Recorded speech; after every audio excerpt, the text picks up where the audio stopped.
എല്ലാവർക്കും നമസ്കാരം. ഹരിതം child development സെൻറ്ററിൻ്റെ ഓഡിയോ ടേപ്പിലേക്ക് സ്വാഗതം. എൻ്റെ പേര് അനുശ്രീ. ഞാൻ ഹരിതം ചൈൽഡ് ഡെവലപ്മെൻറ്റ് സെൻറ്ററിൽ കൺസൾട്ടൻറ്റ് സൈക്കോളജിസ്റ്റ് ആയി പ്രവർത്തിച്ചു വരുന്നു. ഇന്ന് നമ്മൾ സംസാരിക്കുന്നത് കുട്ടികളിലും കൗമാരക്കാരിലും കണ്ടുവരുന്ന കണ്ടക്ട് ഡിസോർഡറിനെ കുറിച്ച് ആണ്. മറ്റുള്ളവരുടെ അവകാശങ്ങളെ ലംഘിക്കുന്നതും സാമൂഹിക നിയമങ്ങൾക്ക് വിരുദ്ധവുമായ ഗുരുതരമായ പെരുമാറ്റ രീതിയാണ് പെരുമാറ്റ വൈകല്യം അഥവാ കണ്ടക്ട് ഡിസോർഡർ. ഇത് സാധാരണയായി 18 വയസ്സിന് താഴെയുള്ളവരിൽ കണ്ടെത്തപ്പെടുന്നു. സാമൂഹിക നിയമങ്ങൾ, മറ്റുള്ളവരുടെ അവകാശങ്ങൾ, അടിസ്ഥാന നൈതിക മൂല്യങ്ങൾ എന്നിവ തുടർച്ചയായി ലംഘിക്കുന്ന പെരുമാറ്റങ്ങളാണ് ഇതിൻ്റെ പ്രധാന ലക്ഷണം. അമിതമായ ആക്രമണം, മോഷണം, നുണ പറയൽ, നാശനഷ്ടങ്ങൾ വരുത്തൽ, നിയമലംഘനം എന്നിവ ഇതിൻ്റെ പ്രധാന ലക്ഷണങ്ങളാണ്. ഇത് നേരത്തെ തിരിച്ചറിഞ്ഞ് ചികിത്സിച്ചില്ലെങ്കിൽ ഭാവിയിൽ വലിയ പ്രശ്നങ്ങളിലേക്ക് നയിക്കാം. കണ്ടക്ട് ഡിസോർഡർ ഉള്ള കുട്ടികളിലും കൗമാരക്കാരിലും കാണപ്പെടുന്ന ലക്ഷണങ്ങൾ സാധാരണമായ ശാരീരിക അക്രമമോ ദുഷ്പ്രവൃത്തിയോ എന്നതിലുപരി സാമൂഹിക നിയമങ്ങളും മറ്റുള്ളവരുടെ അവകാശങ്ങളും സ്ഥിരമായി ലംഘിക്കുന്ന ഒരു പ്രവണതയായി പ്രകടമാകുന്നു. ഈ ലക്ഷണങ്ങൾ ആവർത്തിതവും സ്ഥിരവുമായ രീതിയിൽ പ്രകടമാകുമ്പോഴാണ് രോഗനിർണയം പരിഗണിക്കുന്നത്. ഇത്തരത്തിലുള്ള കുട്ടികൾക്ക് സാധാരണയായി മറ്റുള്ളവരോടുള്ള സഹാനുഭൂതി കുറവായിരിക്കും. അവർ എളുപ്പത്തിൽ കോപപ്പെടുകയും ചെറിയ കാരണങ്ങൾക്കു പോലും കടുത്ത പ്രതികരണം കാണിക്കുകയും ചെയ്യാം. ചിലപ്പോൾ ഇവർ കൂട്ടുകാരെ ഭീഷണിപ്പെടുത്തുകയോ അടിപിടിയിൽ ഏർപ്പെടുകയോ ചെയ്യും. മറ്റുള്ളവരുടെ വേദനയോടോ നഷ്ടത്തോടോ പ്രത്യേകമായ കുറ്റബോധം അനുഭവിക്കാത്തതും ശ്രദ്ധിക്കപ്പെടാം. ചിലർ മൃഗങ്ങളോടും ക്രൂരത കാണിക്കാനും സാധ്യതയുണ്ട്. സ്വത്ത് നശിപ്പിക്കുന്ന പ്രവണതയും കാണപ്പെടാം.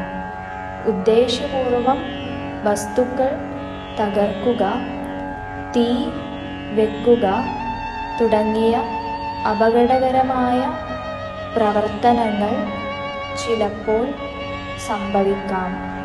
ഇതോടൊപ്പം കള്ളം പറയൽ, മറ്റുള്ളവരെ വഞ്ചിക്കൽ, മോഷണം ചെയ്യൽ തുടങ്ങിയ പ്രവൃത്തികൾ പതിവായി ആവർത്തിക്കാം. ഇവർ പലപ്പോഴും ഉത്തരവാദിത്തം ഒഴിവാക്കാൻ ശ്രമിക്കുകയും സ്വന്തം തെറ്റുകൾ ന്യായീകരിക്കാൻ ശ്രമിക്കുകയും ചെയ്യും. കുടുംബ നിയമങ്ങളും സാമൂഹിക നിയന്ത്രണങ്ങളും അവഗണിക്കുന്ന സ്വഭാവവും കാണാം. മാതാപിതാക്കളുടെ അനുവാദമില്ലാതെ രാത്രി വീട്ടിൽ എത്താതിരിക്കുക, പലതവണ വീട്ടിൽ നിന്ന് ഓടിപ്പോകുക, സ്കൂൾ ഒഴിവാക്കുക തുടങ്ങിയ പെരുമാറ്റങ്ങൾ ഉണ്ടാകാം. ഇവരുടെ പെരുമാറ്റം സാധാരണ കൗമാര വിമതതയേക്കാൾ ഗൗരവതരമായതും ദീർഘകാലം തുടരുമെന്നതുമാണ് പ്രധാന വ്യത്യാസം. കണ്ടക്ട് ഡിസോർഡറിൻ്റെ ലക്ഷണങ്ങൾ പലപ്പോഴും സ്കൂൾ ജീവിതത്തിലും കുടുംബ ബന്ധങ്ങളിലും സാമൂഹിക ഇടപെടലുകളിലും ഗൗരവമായ ബുദ്ധിമുട്ടുകൾ സൃഷ്ടിക്കും. കുട്ടിയുടെ പെരുമാറ്റം കാരണം കുടുംബത്തിൽ സംഘർഷം വർദ്ധിക്കുകയും അധ്യാപകരുമായും കൂട്ടുകാരുമായും പ്രശ്നങ്ങൾ ഉണ്ടാകുകയും ചെയ്യാം. ചികിത്സയില്ലാതെ തുടരുകയാണെങ്കിൽ പ്രായപൂർത്തിയാകുമ്പോൾ സാമൂഹിക ഉത്തരവാദിത്തബോധം കുറയുകയും നിയമലംഘനങ്ങൾ വർദ്ധിക്കുകയും ചെയ്യാനുള്ള സാധ്യതയുണ്ട്. അതിനാൽ ഈ ലക്ഷണങ്ങൾ തുടർച്ചയായി കാണപ്പെടുമ്പോൾ മനോവിദഗ്ധരുടെ സഹായം തേടുന്നത് വളരെ പ്രധാനമാണ്. കണ്ടക്ട് ഡിസോർഡർ ഒരു കാരണത്താൽ മാത്രം ഉണ്ടാകുന്ന പ്രശ്നമല്ല. പല കാരണങ്ങൾ ചേർന്നാണ് ഇത് രൂപപ്പെടുന്നത്. ജൈവ, കുടുംബ, സാമൂഹിക ഘടകങ്ങൾ എല്ലാം ഇതിൽ പങ്കുവഹിക്കുന്നു. കുടുംബത്തിൽ മാനസികാരോഗ്യ പ്രശ്നങ്ങൾ ഉണ്ടായിട്ടുണ്ടെങ്കിൽ കുട്ടികൾക്ക് ഈ പ്രശ്നം വരാനുള്ള സാധ്യത കൂടുതലാണ്. ചിലപ്പോൾ മസ്തിഷ്കത്തിൻ്റെ വികാര നിയന്ത്രണവുമായി ബന്ധപ്പെട്ട ഭാഗങ്ങൾ ശരിയായി പ്രവർത്തിക്കാത്തതും കാരണമാകാം. അതുകൊണ്ട് കുട്ടിക്ക് കോപം നിയന്ത്രിക്കാൻ ബുദ്ധിമുട്ട് ഉണ്ടാകാം. കുടുംബത്തിലെ നിരന്തര തർക്കങ്ങൾ, മാതാപിതാക്കളുടെ അവഗണന, കടുത്ത ശിക്ഷ അല്ലെങ്കിൽ സ്നേഹവും ശ്രദ്ധയും കുറവുള്ള അന്തരീക്ഷം കുട്ടിയുടെ പെരുമാറ്റത്തെ ദോഷകരമായി ബാധിക്കും. കൂടാതെ തെറ്റായ കൂട്ടുകാർ, സ്കൂൾ പ്രശ്നങ്ങൾ, ദാരിദ്ര്യം തുടങ്ങിയ സാമൂഹിക സാഹചര്യങ്ങളും ഈ പ്രശ്നം വർദ്ധിപ്പിക്കും. അതായത് കണ്ടക്ട് ഡിസോർഡർ ഒരു ദുഷ്പ്രവൃത്തി മാത്രമല്ല, പല കാരണങ്ങൾ ചേർന്നുണ്ടാകുന്ന ഒരു മാനസികാരോഗ്യ പ്രശ്നമാണ്. കണ്ടക്ട് ഡിസോർഡറിൻ്റെ ചികിത്സ ഒരൊറ്റ രീതിയിലല്ല നടത്തുന്നത്. കുട്ടിയുടെ പെരുമാറ്റം, പ്രായം, കുടുംബ സാഹചര്യം എന്നിവയെ ആശ്രയിച്ചാണ് ചികിത്സ രൂപപ്പെടുത്തുന്നത്. കണ്ടക്ട് ഡിസോർഡറിൻ്റെ പ്രധാന ചികിത്സ കൗൺസിലിങ്ങും മനഃശാസ്ത്ര ചികിത്സയുമാണ്. അതിൽ പ്രധാനപ്പെട്ടത് കോഗ്നിറ്റീവ് ബിഹേവിയറൽ തെറാപ്പി CBT ആണ്.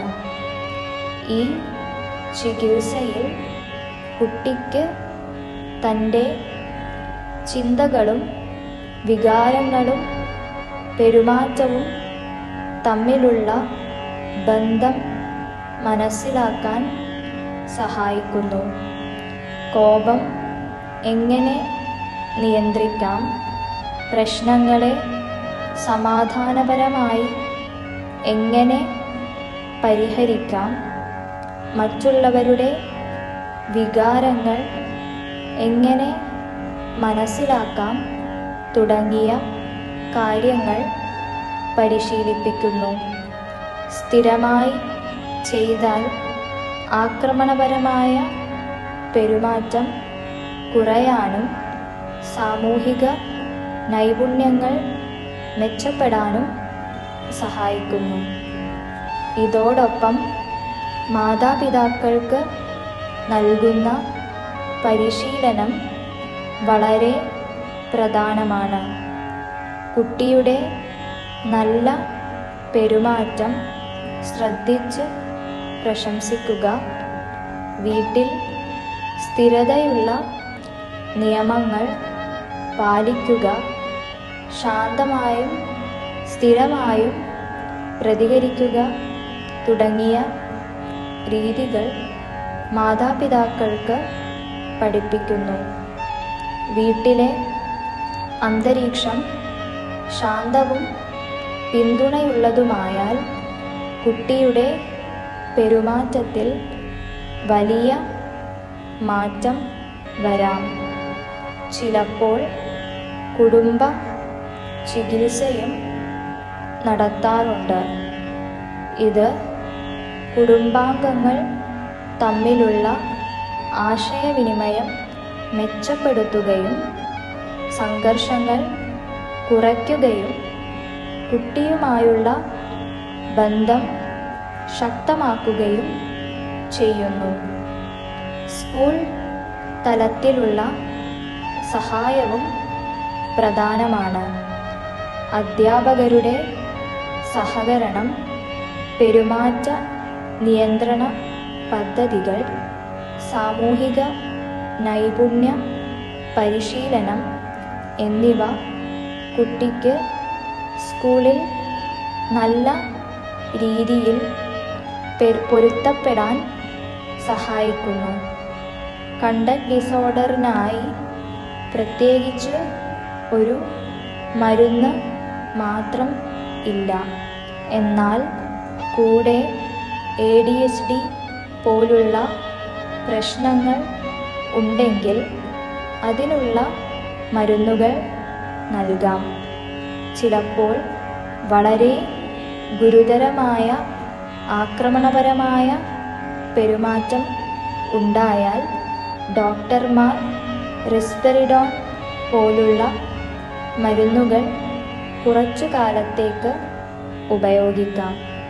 എന്നാൽ മരുന്ന് ചികിത്സ എപ്പോഴും മനഃശാസ്ത്ര ചികിത്സയ്ക്കൊപ്പം മാത്രമേ ഉപയോഗിക്കാറുള്ളൂ, അതും വിദഗ്ധരുടെ മേൽനോട്ടത്തിൽ മാത്രം.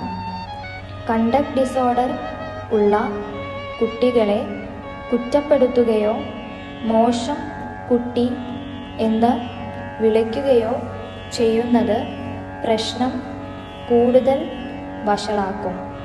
പകരം ഇത് ഒരു മാനസികാരോഗ്യ പ്രശ്നമാണെന്ന് തിരിച്ചറിയുകയും ശരിയായ സമയത്ത് സഹായം തേടുകയും ചെയ്യുന്നത് വളരെ പ്രധാനമാണ്. സമഗ്രമായി നോക്കുമ്പോൾ കണ്ടക്ട് ഡിസോർഡർ ഉള്ള കുട്ടികൾക്കും കൗമാരക്കാർക്കും സഹായവും പിന്തുണയും ലഭിച്ചാൽ അവർ ശക്തിയും ആത്മവിശ്വാസവും വളർത്തി സാധാരണ ജീവിതത്തിലേക്ക് തിരിച്ചെത്താൻ കഴിയും. ഓരോ ചെറിയ മാറ്റവും വലിയ വിജയത്തിലേക്ക് നയിക്കുന്നു.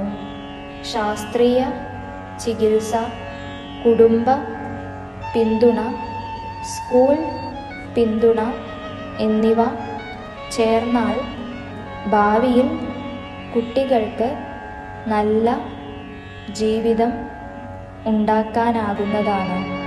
ഇത്തരം പ്രശ്നങ്ങൾ നിങ്ങളുടെ കുട്ടികളിലോ മറ്റോ കാണുന്നുണ്ടെങ്കിൽ ഉടൻ തന്നെ വിദഗ്ധ സഹായം തേടുക. നന്ദി.